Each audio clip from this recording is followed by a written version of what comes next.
Ça fait déjà 2 semaines que je vous partage ma vie sur YouTube. Ça passe vraiment plutôt vite. Donc aujourd'hui, nouvelle vidéo sur ma vie de comment j'essaierai de devenir «entrepreneur» entre guillemets. Alors on commence déjà tout de suite avec la journée de samedi, parce que la semaine prochaine, on n'avait pas pu faire samedi et dimanche, tout simplement parce que je faisais le montage de ces vidéos. Et du coup là, je vous partage de samedi à vendredi. Samedi, qu'est-ce qui s'est passé? D'abord, on va commencer par qu'est-ce que j'ai mangé, combien j'ai bu. Et j'ai parcouru aussi parce que le samedi et dimanche, je fais mon sport. Déjà le samedi, j'ai beaucoup trop mangé le midi. Je m'en souviens, j'avais mangé un gratin de pommes de terre à la béchamel et j'en avais pris beaucoup trop. C'était juste le midi. J'ai bu 1,4 litre d'eau. Sur Adidas Running, j'avais un rythme moyen de 6,23 minutes par kilomètre. Donc ça veut dire la distance moyenne pour parcourir 1 kilomètre était de 6 minutes 23. Et j'ai couru pendant 19 minutes 09. Maintenant, on va voir l'anglais et l'orthographe. Donc samedi, en anglais, j'ai fait 325 XP sur Duolingo, ce qui est quand même assez peu. 85,71 sur Dictali. Et une autre dictée, j'ai fait 79,43%. Voilà à peu près qu'est-ce que j'ai fait de bien samedi. Objectif du jour réussi. Je devais pendant 4 heures être full focus de 8 heures à midi en faisant le montage d'une des vidéos de ma chaîne. Donc être focus, ne pas me faire interrompre, etc. Et pendant 4 heures, j'ai réussi cet objectif. J'ai eu une nouvelle idée pour mes vidéos et je vais vous expliquer quelle sera l'idée. J'ai appris à savoir qu'est-ce qu'il faut faire avec un nouveau client. Vous allez voir, je vais vous expliquer. Et aussi comment convertir. J'ai appris que le long terme était beaucoup mieux que le court terme. Mon idée était de faire chaque jour de la semaine. J'allais prendre mon emploi du temps, je vous affiche maintenant, un jour au hasard de la semaine. J'allais le lire sur chaque case de mon emploi du temps, par exemple, répondre aux commentaires, fêter l'anniversaire, etc. Je voulais détailler toute ma journée possible. J'ai effectué un test dimanche pour savoir si ça allait être bon. Et en une journée, en essayant d'expliquer toute ma journée par catégorie, à chaque catégorie, je notais des sous-phases que j'allais expliquer dans ma vidéo. Une journée m'a pris au moins 10 minutes, donc ça allait être beaucoup trop long. Je pensais que ça allait raccourcir mes vidéos, mais pas du tout. Donc voilà, on se retrouve avec le même format que la semaine dernière. Finalement, je n'ai pas changé. Après, donc samedi, encore une fois, on est toujours sur samedi. J'ai appris à savoir qu'est-ce qu'il faut faire avec un nouveau client. Donc, il faut d'abord définir les objectifs de la marque. Donc, soit faire aimer votre marque, soit améliorer votre image, soit développer les ventes, ou alors juste assurer un service après-vente, fédérer vos collaborateurs ou carrément soutenir une cause. Plus une démarche est court terme, plus elle est collée à votre offre et peut être perçue comme une perturbation commerciale. Donc, c'est-à-dire qu'en gros, dès qu'il y a un pop-up, une pub, vous dites oh, encore une pub et vous passez. Alors que plus une démarche est long terme, plus elle est considérée comme une relation pérenne. Donc, c'est-à-dire plus on essaye de créer une communauté et de s'engager avec elle et de la ressembler et le fait d'avoir une démarche à long terme est beaucoup mieux accepté qu'une démarche à court terme. C'est mieux de d'abord fidéliser, créer une communauté, développer son autorité, que de direct proposer des call to action, de dire venez, mon produit est vraiment le meilleur de ce marché, vous ne trouverez pas meilleur ailleurs, moins cher de ce marché, etc. Bref, ça ne marchera pas du tout. C'est mieux de d'abord créer une communauté autour de ce produit ou alors autour de l'entreprise ou de cette marque et puis ensuite proposer des call to action par la suite. Justement, plus une démarche est long terme, plus on a des conversions plus intéressantes. Si vous préférez, la conversion tue la conversation, mais la conversation amène à la conversion, si vous arrivez à suivre. Donc voilà aussi que j'ai appris à comment convertir à long terme. Donc du coup, c'est comme ce que je viens de vous préciser. Ensuite, qu'est-ce que j'ai fait de pas bien le samedi? Le samedi, la seule chose que j'ai fait de pas bien, c'était d'avoir beaucoup trop mangé le midi, comme je vous ai expliqué. On passe tout de suite à la journée de dimanche. Dimanche, j'ai bu 1,5 litre d'eau. J'ai mangé comme d'habitude. J'ai pu faire mon sport. J'ai couru 17 minutes 12 seulement. J'avais un rythme moyen de 5,45 minutes par kilomètre. C'est-à-dire en moyenne, je pouvais faire 1 kilomètre en 5 minutes 45. Ensuite, l'anglais et l'orthographe le dimanche, j'avais fait 510 XP. C'était vraiment plutôt pas mal. Après, sur Dictali, j'ai pu faire 82,52% et une deuxième dictée faire 81,75%. Ensuite, qu'est-ce que j'ai pu faire de bien dimanche? Et j'ai appris la stratégie des 4 P. Je vais vous expliquer ça juste après. Et puis, j'ai eu mon objectif réussi. C'était de me faire ma course en moins de 18 minutes, comme je vous ai dit, en 17 minutes. Donc, c'était un objectif réussi. Je vais vous expliquer la stratégie des 4 P, à quoi elle consiste. Certains le savent peut-être déjà. La stratégie des 4 P, c'est quoi? C'est public, plateforme, publication, périodicité. C'est une stratégie social media marketing mixte. Le premier P, c'est public. Vous allez définir votre communauté, son profil, son comportement, ses aspirations, ce que vous voulez lui apporter et ce qu'elle peut vous apporter. Tout simplement, on va déterminer sa cible. Ensuite, la deuxième, c'est la plateforme. Vous allez choisir une ou plusieurs plateformes sur lesquelles déployer votre présence ou au moins observer votre communauté. Bien sûr, c'est en fonction de son public choisi. Donc, si tout ton public est sur TikTok, tu vas te développer sur TikTok. Si tu es sur Instagram, tu fais sur Instagram. Vous m'avez compris. Le troisième P signifie publication. Vous allez travailler votre identité, votre ton, votre iconographie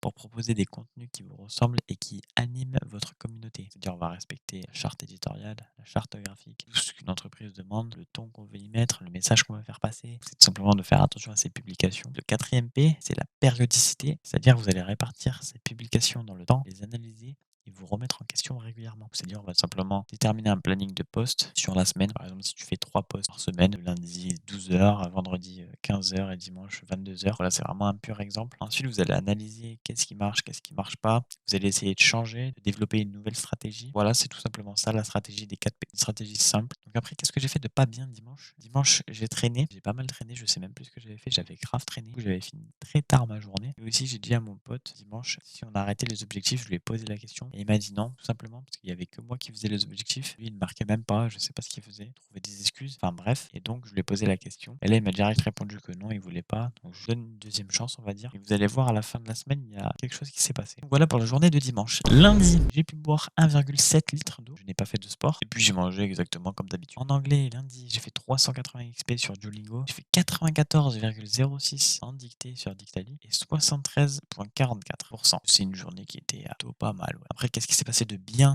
lundi? J'ai proposé à mon pote lundi de vendre mon PC portable. On verra si à la fin de la semaine, il a dit oui ou il a dit non. Et aussi, j'ai commencé à préparer les questions pour l'agence parce que oui, comme je vous ai dit la semaine dernière, l'objectif était cette semaine d'aller voir l'agence et on va voir si je suis allé la voir ou pas. Donc j'ai préparé les questions. Donc la première question était comment se passe une journée type chez vous? Qui fait quoi, etc. Comment se passe l'arrivée d'un nouveau client? Il passe par qui? Il va où? C'est qui d'abord? Comment vous faites pour réussir à le contacter? Ou alors si c'est lui qui vient à vous, etc. Combien y a-t-il de personnes chez vous? Donc vous voyez comment le travail est organisé au sein de l'agence? Comment vous faites vos recrutements? C'est-à-dire pour recruter, parce que c'était une agence bien sûr en présentiel avec des locaux, forcément il faut recruter. Après j'ai demandé si à long terme une agence était vraiment si rentable que ça, très fiable. Et après j'aimerais donc leur demander pour finir une dernière question, par quels moyens ils se sont formés tout simplement, autre que les études. Voilà, c'est les petites questions que j'ai pu préparer pour l'agence. Puis ensuite, qu'est-ce que j'ai fait de pas bien? Lundi, j'ai pas réussi mon objectif, l'objectif du jour. L'objectif était d'être 100% focus de 20 h à 23 h, de ne pas me faire interrompre. Sauf que là, j'étais à l'internat, bien évidemment. On est 3 dans une chambre. Du coup, ça m'a fait interrompre une fois et j'avais le droit de me faire interrompre une fois et après plus jamais. Sauf qu'après, il y avait les potes des gens de ma chambre qui sont venus dans la chambre, qui ont foutu le bordel. Et puis ils m'ont demandé pourquoi je filmais, etc. C'est la seule chose que j'ai fait de pas bien lundi. Après, on passe à la journée de mardi. Mardi, j'ai bu seulement 1 litre, très très peu. Je n'ai pas fait de sport et j'ai mangé habituellement. Voilà. Le midi, 2 entrées, un plat, un fruit et un fromage. Et le soir, seulement un plat, un fruit et un fromage. En anglais, j'ai fait 690 XP sur Duolingo. Tout simplement, là, j'ai commencé une nouvelle leçon. C'est-à-dire, j'apprends français avec Duolingo en mettant l'application en anglais. J'ai essayé. Donc là, forcément, j'ai fait 690 XP parce que c'est les débuts. Donc ça nous apprend seulement les débuts de l'application. Donc c'est normal que je fasse vite et que je fasse beaucoup d'XP. Là, par contre, en dictée, j'ai été plutôt bon ce jour-là. J'ai fait 91,21% et 88,14%. Une bonne grosse journée ce mardi en termes d'anglais et d'orthographe. Donc, qu'est-ce que j'ai fait de bien mardi? J'ai appris le terme APL. On va voir ça juste après. Donc, APL, QQCP comme d'habitude. Qui c'est encore une aide versée par la CAF. Il en existe 3. L'APL, aide personnalisée au logement. ALF, allocation de logement familial. ALS, allocation de logement social. C'est quoi? C'est tout simplement une aide versée par la CAF pour les personnes qui ont un loyer qui s'élève trop haut par rapport à ce qu'ils peuvent payer. Ou c'est sur le site de la CAF. Quand on reçoit l'aide 2 mois après avoir fait la démarche, comment être locataire, colocataire, sous-locataire, propriétaire ou encore résident d'un foyer d'hébergement d'un logement. Si tu es l'un de ce que j'ai cité, tu as le droit à l'APL. Vivre dans un logement qui respecte les normes de confort et de décence. Être en dessous du plafond de ressources, les ressources nettes imposables des 12 derniers mois. Pourquoi réduire le montant du loyer ou des mensualités dans le cas d'un prêt immobilier? Combien ce montant varie en fonction des personnes à charge, du lieu du domicile, Paris, Bordeaux ou le village d'à côté. Le montant du loyer et les ressources nettes imposables du foyer sur les 12 derniers mois. Ce sont les salaires, les pensions reçues, les indemnités de chômage, de maladie, d'accident de travail, etc. Voilà pour le terme APL. Ensuite, qu'est-ce que j'ai fait de pas bien mardi? J'ai pas beaucoup bu, donc comme je vous ai dit, seulement 1 litre. Et j'ai rien foutu le soir, encore une fois. Et j'ai dû branler encore une fois. Ça, c'est vraiment un truc que je déteste. Bref, voilà, j'ai vraiment rien foutu et ça me casse bien les couilles. Donc voilà pour la journée de mardi. Ensuite, la journée de mercredi. Donc là, j'ai bu 1,5 litre d'eau. Voilà, c'est une moyenne. J'ai mangé comme d'habitude. Et puis, je n'ai pas fait de sport vu qu'on est toujours au lycée. En anglais et en orthographe, mercredi, j'ai pu effectuer 515 XP. Donc 515 XP, c'est vraiment pas beaucoup par rapport à la nouvelle leçon, puisque c'est la nouvelle leçon. Sur Dictadi, j'ai fait une dictée à 95% et une autre à 81,88%. C'est quand même assez peu. Qu'est-ce que j'ai fait de bien mercredi? Je suis allé à l'agence à 15 h à la sortie des cours parce que je finissais à 14h45 mes cours. Et puis j'ai appris l'AAH. Déjà, l'AAH, je vais vous expliquer à quoi ça consiste et qu'est-ce que c'est. L'AAH, déjà, c'est l'allocation d'adulte handicapé. Ne me demandez pas pourquoi j'apprends des choses comme ça. Donc c'est qui? C'est encore une fois la CAF ou la MSA selon son régime. C'est le deuxième minima social en termes de nombre d'allocataires après le RSA. C'est-à-dire c'est là où il y a le plus de gens qui la touchent. Et c'est aussi donc un minima social. Ça, comme je l'avais déjà présenté dans la première vidéo, je crois bien. Les minima sociaux, qu'est-ce que c'est? Je les avais déjà dit. C'est quoi? C'est tout simplement une aide pour les handicapés versée encore une fois par la CAF. Sauf que cette fois-ci, il faut passer par la MDPH. C'est où? Ça se fait à la MDPH, donc Maison départementale des personnes handicapées. Quand? À partir de 20 ans. Comment? Donc avoir minimum 20 ans, résider en France, ou d'incapacité d'au moins 50% reconnue par un médecin. La demande se fait à votre MDPH, Maison départementale des personnes handicapées. Et ensuite, la MDPH la transmet à la CAF. Pourquoi? C'est une aide versée pour compenser le fait d'avoir des difficultés majeures pour les handicapés d'avoir accès à l'emploi. Combien? Déjà pour les personnes présentant un handicap inférieur à 80% de leur capacité, ils peuvent bénéficier de cette aide 5 années grand maximum.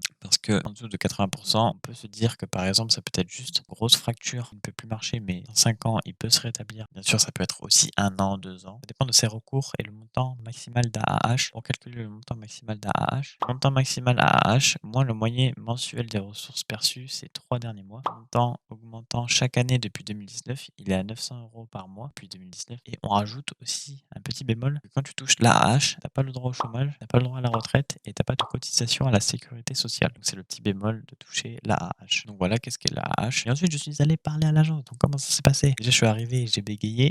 Puis l'agence était vraiment très stylée, très calme, très sobre, que des jeunes, pas beaucoup de vieux. Et donc je suis allé parler en privé avec un gars. J'ai essayé de lui poser toutes ces questions. Malheureusement, ce gars n'était pas du tout un haut placé, c'était seulement une sorte de community manager, on peut dire ça comme ça. Donc j'ai parlé avec lui et puis il m'a expliqué qu'est-ce que faisait un petit peu l'agence. Je lui ai expliqué que j'étais vraiment intéressé par ça, mais que je faisais pas du tout ça à mon lycée. Et donc il m'a expliqué que le marketing c'était vraiment quelque chose de grand. Par exemple, on peut voir les panneaux publicitaires dans la rue, c'est du marketing. Par exemple, les cartes imprimées. Bref, le marketing très très grand. Il m'a expliqué qu'il faisait du réseau, voilà, etc. Bon, bref, je le savais déjà. Et du coup, voilà, ils m'ont dit que je pouvais effectuer un stage, même si ce n'était pas dans la filière de ce que je faisais, donc technicien d'usinage. Je pouvais faire un stage avec, voilà, une convention. Il fallait juste que j'ai l'accord du lycée. Sauf que vu que je suis apprenti, malheureusement, je ne peux pas. Par contre, j'ai réussi à avoir l'email du CEO de l'agence, donc ça sera plutôt intéressant. Je vais essayer de proposer un autre rendez-vous pour revenir et en parler. Je lui poser toutes les questions que je lui avais posées, parce que je lui ai pas du tout posé toutes les questions aux mecs que j'avais eu. Et après, c'est vrai qu'en ce moment, ils avaient beaucoup de boulot, ils m'ont dit. Je trouve ça plutôt cool parce que ça veut dire qu'il y a beaucoup de demandes. Mais malheureusement, du coup, j'ai pas forcément pu leur poser beaucoup de questions. D'ailleurs, en faisant cette vidéo, je viens de m'apercevoir que je viens de rajouter une petite question. C'était de me faire visiter l'agence pour savoir comment c'est, savoir quelles pièces il y a, etc. Donc c'est plutôt pas mal. Donc voilà pour qu'est-ce que j'ai fait de bien mercredi. Mercredi, qu'est-ce que j'ai fait de pas bien? Malheureusement, j'ai rien noté de tout ce que m'a dit l'agence. Donc c'est pour ça que je vous souviens pas trop de ce que peut me dire l'agence. C'est pour ça que je bafouille un peu ce que je dis. Parce que j'ai pas du tout noté tout ce qu'il y avait à noter. Je suis vraiment con. Donc voilà pour la journée de mercredi. Passons à la journée de jeudi. Jeudi, j'ai bu 1,5 litres. Voilà une moyenne. J'ai mangé comme d'habitude. Je n'ai pas fait de sport. En anglais, jeudi, j'ai pu faire 690 XP comme mardi. Ensuite, sur Dictali, j'ai fait 85,59%, 80%. Qu'est-ce que j'ai pu faire de bien jeudi? Donc, mon client m'a envoyé plusieurs CTA. Je travaille actuellement avec un client, mais gratuitement, comme je vous ai dit, juste pour me former. Je lui avais demandé des call to action à faire et donc il me les a fournis. Il m'en a fourni 3. Et puis aussi, jeudi, j'ai dû réinitialiser le PC portable pour pouvoir le vendre. Mon pote a été d'accord pour que je puisse le vendre. Donc, qu'est-ce que j'ai fait de pas bien? Jeudi, je me suis pas assez concentré sur l'orthographe. J'étais pas assez impliqué. Je déteste quand je fais ça parce que quand je suis pas concentré sur l'orthographe ou l'anglais, je sais que déjà que c'est du temps perdu pour ma journée et que déjà ça me saoule. Et si en plus je fais pas ça efficacement, ça va être encore plus de temps perdu. Donc c'est casse-couille. Passons à la journée de vendredi. J'ai bu seulement 1 litre. J'ai fait un petit excès. J'ai pris un dessert caramel. C'était un gâteau bizarre. Et puis je n'ai toujours pas fait de sport vu que j'étais encore au lycée. En anglais, j'ai fait 515 XP. C'était vraiment assez peu. Sur Dictali, j'ai fait 85% pile et 79,66%. Pas mal de fautes d'orthographe là encore une fois. Qu'est-ce que j'ai fait de bien vendredi? Donc j'ai vendu mon PC portable. Je me suis fait un total de 550 balles. Mon PC portable contenait un i5 de 10e génération. Je sais pas lequel c'était. GTX 1150, écran 144 Hz, Windows 11, Go de RAM, je sais pas du tout à quelle fréquence. Et puis je crois qu'il y avait un disque dur de 500 Go dessus. C'était un Asus TUF, je crois que c'était le F15 si je me souviens bien. Bref, je vous mettrai l'image à l'écran. Et j'ai fait donc tous les CTA de mon client. Acertes, il s'appelle Acertes. Voilà, je vous dévoile le nom de mon client, Acertes. Vous pouvez aller le voir sur YouTube ou sur son TikTok aussi. Et j'ai donc fait tous les CTA, donc il en avait 3. Je vais vous les mettre tout de suite à l'écran. Abonne-toi pour plus de contenu. Et si ça t'a plu, abonne-toi pour plus de contenu. Et si t'as aimé, mets un like et abonne-toi pour plus de contenu. Et puis qu'est-ce que j'ai pu faire de pas bien? J'ai pris un dessert au caramel. Après, j'ai fait le con en vendant mon PC portable. J'ai pas trop réfléchi puisque je sais que là, on sort Black Friday, on sort des fêtes. Forcément, les PC portables à un bon prix, j'arriverai pas du tout à en trouver. Si vous avez des idées de PC portables à mettre dans les commentaires, n'hésitez pas, autour de 700 €. Un PC portable pour faire un petit peu de multitâche, du montage. Donc voilà, il me faut une carte graphique et avec 16 Go de RAM. Un Ryzen serait vraiment le meilleur. Donc voilà, forcément, j'ai fait le con, j'ai pas trop réfléchi, mais bon, c'est pas grave. Maintenant, à partir de maintenant, du coup, je vais essayer de chercher un PC portable. Malheureusement, mauvaise nouvelle, j'ai décidé d'arrêter les objectifs du jour parce que tout simplement, mon pote ne prenait pas ça au sérieux. Donc voilà, c'est tout ce qui s'est passé cette semaine. Donc je vais vous faire une petite conclusion. Puisque je suis apprenti, la semaine prochaine qui arrive, donc la prochaine vidéo, je serai en apprentissage, donc dans l'entreprise. La semaine sera assez différente. Aussi, j'ai pu constater que sur mon client, les vidéos ne montaient pas vraiment en termes de vues. Je faisais autour des 1000 vues. Donc je vais essayer de chercher une nouvelle stratégie, un nouveau plan à mettre en place. Je vais pas vous mentir, je sais toujours pas encore. Je vais essayer d'en chercher un la semaine prochaine. Maintenant, à partir de maintenant, je vais essayer d'apprendre plus les termes que je veux apprendre avec le site du gouvernement. Et puis aussi sur l'orthographe et l'anglais, essayer de vraiment être beaucoup plus focus. Faut vraiment que je sois le plus efficace possible quand je pratique mon anglais ou mon orthographe. Parce que déjà que c'est du temps perdu pour ma journée. Si en plus j'investis ce temps mal, ça va pas être rentable pour la suite de mes aventures. Là, c'est une question que je me pose actuellement. J'ai l'impression que mes vidéos ne sont pas détaillées, que je vous explique pas assez ce que je fais. Vraiment, expliquez-moi comment je pourrais faire mieux mes vidéos. J'aimerais faire mes vidéos beaucoup mieux structurées, comme fait Théo Lyon, CEO de chez Kodak. Je sais pas pourquoi j'arrive pas. Alors, il y a un truc que j'arrive pas à dégager. J'aimerais vraiment faire de meilleures vidéos, mieux expliquer, parce que déjà pour vous, et aussi pour moi, pour simplement savoir si j'avance bien, parce que même moi, en regardant mes vidéos, je me comprends pas trop. Voilà, moi, je vous dis merci d'avoir regardé. Encore une vidéo très longue. Je m'en excuse. Vraiment, je sais pas pourquoi j'ai essayé de faire vraiment au plus vite. Et puis moi, je vous dis maybe one day.